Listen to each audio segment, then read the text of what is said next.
It's the blog segment. The blog. The blog. It is the blog segment. Let it go. Just let it play out. I can play. This is good Sunday music. Do you feel it? Yes, I do. So what are you talking about today? Today I'm going to talk about collections. Okay, because of course that's the people that we help. I tell you that at the beginning of the show. Collections, unfiled tax returns. Okay, so people get confused about this. I think the IRS, it can be very crafty in the fact that they've changed their methods, and they're trying to trick you sometimes. Now, wherever we can, we follow the law.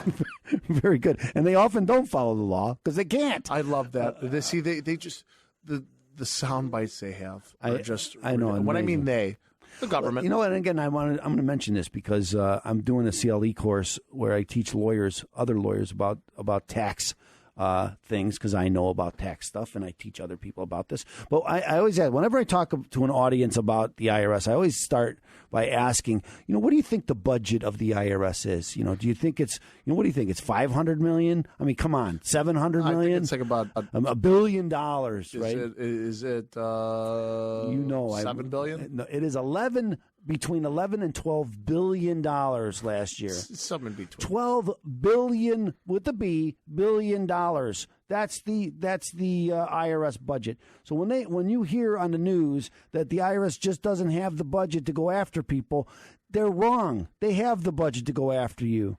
Okay, in 2001, because they'll tell you that they've reduced the IRS budget in real terms, so they're cutting back, so they can't go after people to collect from them. And again, that's just not true. What they failed to tell you is that a big part of the IRS used to be processing tax returns.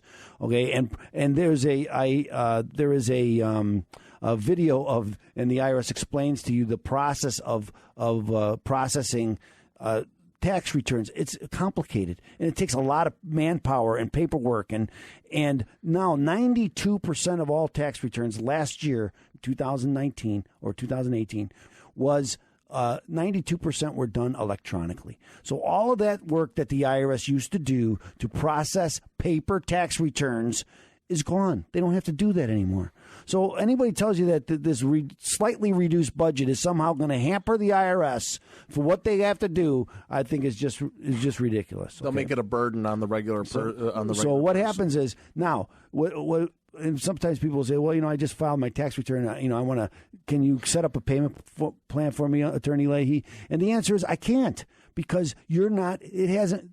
Not only filing the tax return, you have to file the tax return, and then before they come after you, they have to assess a tax against you. So it's got to be processed, and then they have to assess the tax against you, and then they'll send you a notice. Generally, what they call a CP. Okay, so you're going to get these letters from the IRS when you owe them money, and on the top right-hand corner, there's going to be a code. Okay, CP something, CP 14, CP 71, CP 503. Okay, it's LT 14. These are codes about that. So if you get a letter from the IRS, look at the code, Google it. It'll tell you what that code means. Okay, what they're trying to do. Not everyone means that they're going to come and take stuff away from you. They want you to think that that's what it means. But before the IRS can start taking things away from you with a levy, right? Well, collection action. One of the collection actions that the IRS can take is called a levy. And a levy is when they start taking things away from you. One of the things they can take away from you is your bank account. Another thing they could take away from you, they can garnish your wages. They could take your home. They could take your cars. Whatever assets you have, the IRS can get it. But they have to go through a process before they do that. And that was, and so that's all changed from years ago when the IRS used to just be able to knock on your door and take everything from you. They can't do that anymore.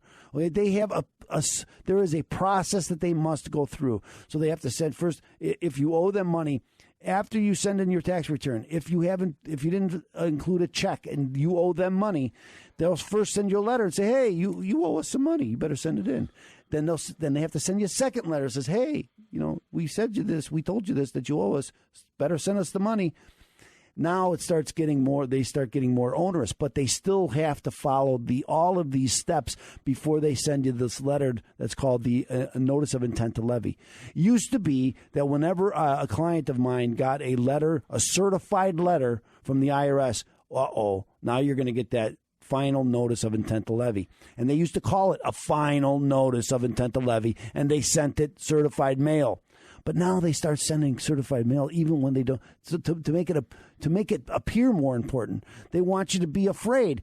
And I understand you owe the IRS money, and you don't know exactly the process, and they're trying to scare you, right? They want you to go get money and pay them. But if you can't pay them, being scared is not really a good thing for you, right? Because it's gonna encourage you to bury your head in the sand because you're afraid. Okay, don't be afraid.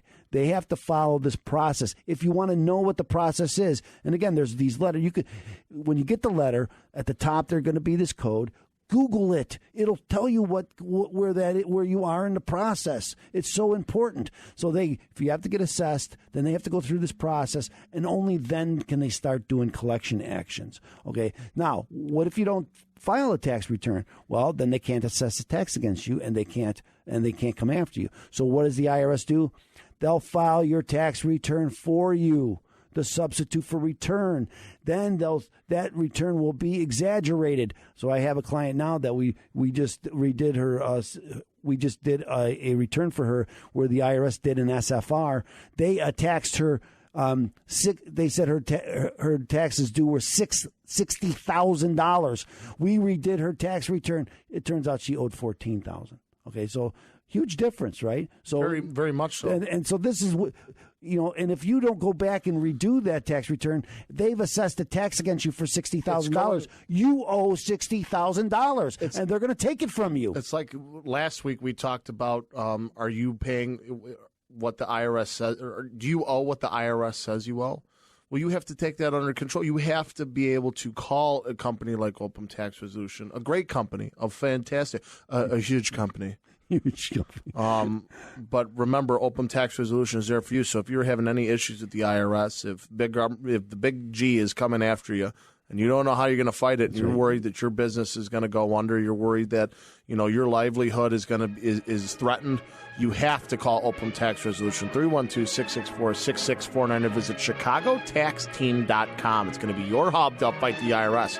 Hey, I got a website for y'all to go to other than Chicago Tax Team. It's going to be freeirsbook.com. What is it?